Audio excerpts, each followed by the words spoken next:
आम ward number 34 तरफ आज आम किशोरी बालिका मानक धरिकी 10 टंकिया बोतल जो आम बाहर फोपाड़ दौचे ये 10 टंकिया बोतल को मझिरू नौका भली काटिदेवा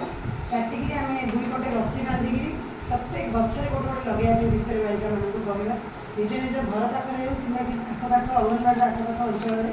बांधा द्वारा जो निरीह पशुपक्षी मैंने अच्छा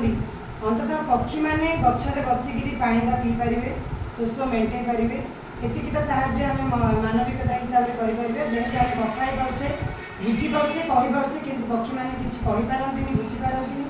तेणु पक्षी मानी एति साहय सबू किशोरी बालिका मैंने प्रति साही साही सचेतन करवा प्रति साही साही आम जा बांधा प्रत्येक गचर गोटे गोटे 10 टंकिया बोतल जो आम फोपाड़ दौचे ताकू यूटिलाइज करवा सब दीदी मानक भी अनुरोध रहा सब ग्रामवासी मानक मो तरफ भिडियो माध्यम अनुरोध रहा समस्त पाख था अंचल समस्त निकटस्थ अंचल जी गच अच्छी सब 10 टंकिया बोतल गोटे गोटे रस्सी लगे बांधा पानी सब भर्ती कर। धन्यवाद।